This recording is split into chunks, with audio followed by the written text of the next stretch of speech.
In today's world, being able to focus is almost like a superpower. You rarely see anyone who's able to concentrate on a single task for hours. And the individuals who are able to focus, to nobody's surprise, get so much more done than other people. There are many areas where you could benefit from better concentration, whether it's for school, studying, work, or a hobby. If you're able to focus, you can get your desired results faster. So today I'll explain what's holding you back from focusing and what you can do to improve it. And I know you're procrastinating at this very moment by watching this video, but I'll make it worth your while. So grab a pen and a piece of paper. Make sure to write down a few key points about whatever you learn in this video. This way you'll get the maximum value out of your procrastination session. And buckle up, because it's going to be a long one. Let's dive in. We have two types of focus: scattered focus and directed focus. Scattered focus is broadly distributed attention. This is your typical multitasker trying to do many things at the same time. Cleaning the house while talking on the phone while cooking dinner. Or someone who's trying to focus on one thing but they keep thinking about something else at the same time. And this is what most people do. They divide their attention towards many different things. The problem with this type of focus is that your brain is extremely bad at switching between multiple things at once.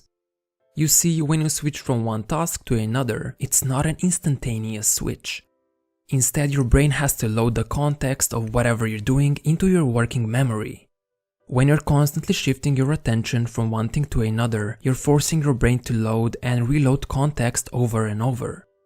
Essentially, you end up wasting a ton of mental energy switching back and forth, leaving you exhausted without getting much done. Now, on the other side, we have directed focus. You achieve it by directing your attention to a single action while ignoring everything else. This is what you should aim to achieve, and it's how high achievers direct their focus. They concentrate on one thing at a time like a laser beam. And they do that thing to the maximum of their ability while disregarding all other stimuli. So what can you do to avoid scattered focus? It's simple. You should aim to remove all distractions and avoid any stimuli which could potentially harm your concentration. Let's look at it this way. Let's say you have 5 units of focus available at any time. That means you can use those 5 units in any way you like. For example, you could use them all on studying, thus achieving directed focus there. Now, let's say your mom enters your room while you're studying and tells you that dinner will be ready in 45 minutes. Even if you were super concentrated, and even if that interaction only lasted for 10 seconds, your attention is now divided. Dinner will now be on your mind, and your focus will not be as good as it was before. One of the focus units was used on that dinner, taking it away from your studying session. It's now going to take some time before you're able to fully regain your focus, and you'll end up wasting your mental energy in the process. Now, the funny thing is that you're most likely carrying a similarly distracting mom with you all the time. Your phone. This tiny device is the biggest anti-focus machine there is. It rings, it vibrates, and whenever you get a new notification, it makes a sound. That beep is all it takes to take your mind off the thing you were supposed to be concentrating on. But even if your phone is on silent, you're very likely to take a quick look at it whenever you feel bored, thus dividing your attention. Of course, this doesn't mean you should throw your phone away or anything like that. Instead, I'm simply suggesting that whenever you want to concentrate on something, you put it somewhere where you know it won't disturb you and you won't be able to look at it. That being said, cell phones aren't the only thing that divide your focus. Anything can do that, but your phone is probably the biggest contributor. The point is to become aware of the possible distractions and to avoid them. Another thing that could be affecting your ability to focus is your physiology. This is something that is not considered often. However, if you want your mind to function optimally, you need to take care of your body. If you're sleeping under 7 hours per day, your concentration will suffer. On the contrary, it's been shown that getting 7 to 9 hours of sleep leads to a better ability to focus during the day.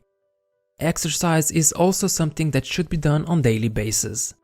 Thanks to the release of dopamine, norepinephrine, serotonin, and other neurotransmitters, your ability to focus on difficult tasks improves. By exercise, I don't mean going out and running a marathon, but a short walk around the block is already sufficient. Bonus points if it's a walk in nature. Hydration is also very important. You might have noticed that when you wake up in the morning, you can't really think straight right away. One of the reasons is because you hadn't drank anything for over 8 hours, so you're mildly dehydrated. Your diet plays another big role in your performance. If you're indulging and stuffing your face with unhealthy food or drinking soda, you're doing your brain a disservice. Food that is high in sugar content leads to brain fog and the inability to concentrate. You might want to look into some healthier alternatives. So if you want to focus easier, make sure to take care of your body.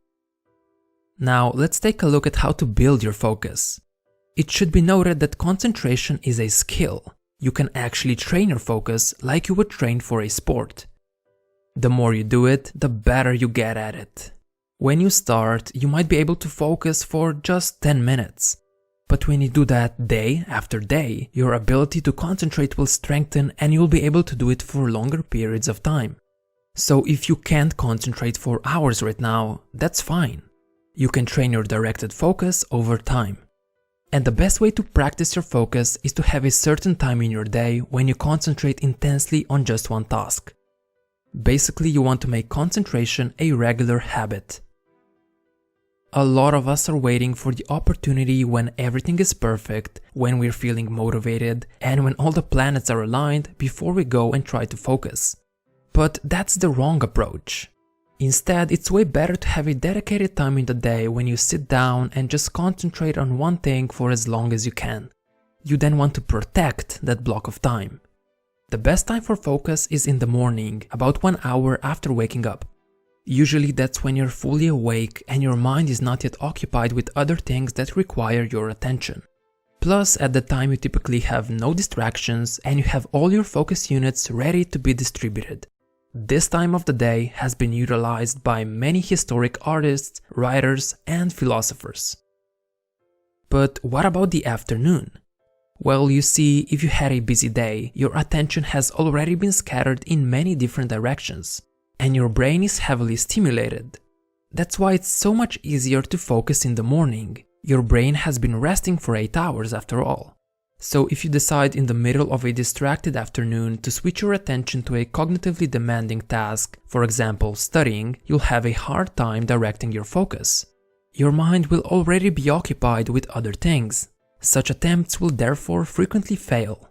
But that doesn't mean it's impossible to focus late in the day. You just need to unstimulate your brain. And you do that by taking a proper break.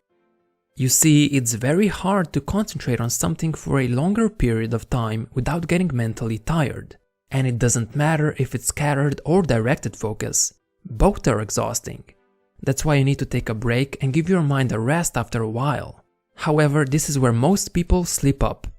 You see, taking a break doesn't mean pulling out your phone and browsing Instagram, YouTube, or whatever. You're still stimulating your brain and you're still mentally engaged, therefore draining your mental energy instead of recharging it. What you should do instead is go for a walk, meditate, or maybe take a nap. These activities allow you to unplug and start recharging your mental energy because they're not as stimulating. I know it might sound boring, but you should allow yourself to be bored and give your brain some breathing room. Of course, taking a mental break isn't just for when you want to switch from scattered focus to directed focus. It's also very useful when you want to extend your ability to continue focusing intensely. Another way to look at it is to imagine you've been running for 1 hour without stopping. Then you have a 15-minute break before you'll be running for another 1 hour. You can choose to A. Sit down, relax, and do nothing for 15 minutes. Or B. Jump rope and do burpees for 15 minutes.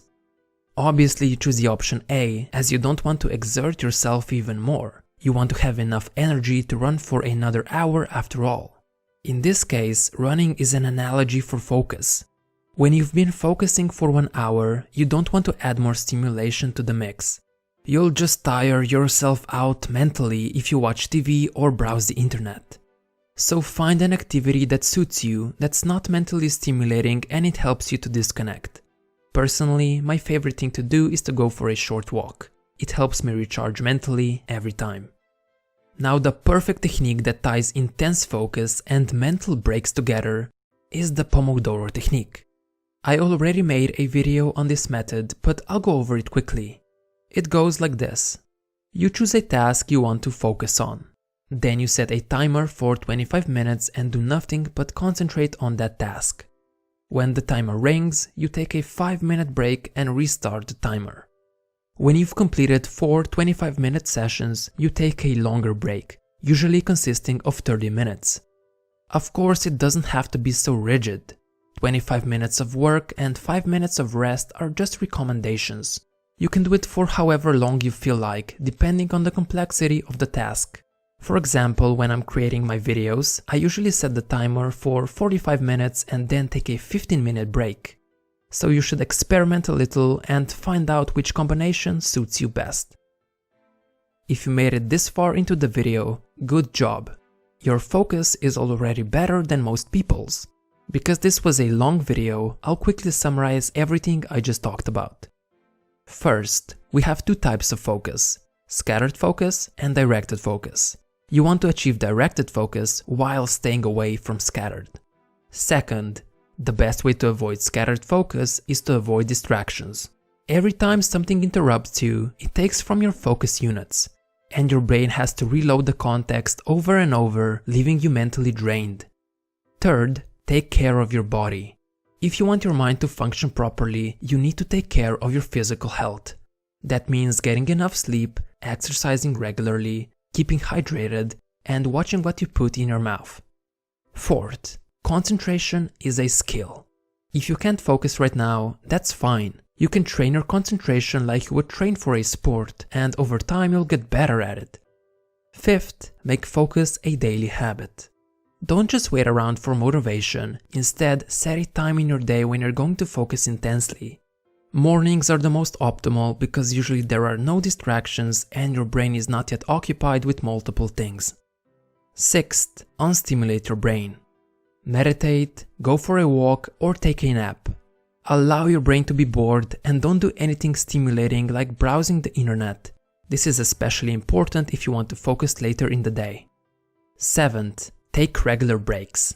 Focusing gets exhausting real fast, so give your mind a rest and you'll be able to focus intensely for longer. And make sure you're actually resting and not low-key stimulating your mind. 8. Use the Pomodoro technique. It's the perfect method that ties intense focus and regular breaks together. If nothing else, make this technique your daily habit. Hey, thank you for watching, and be sure to subscribe because more incredible content is on the way.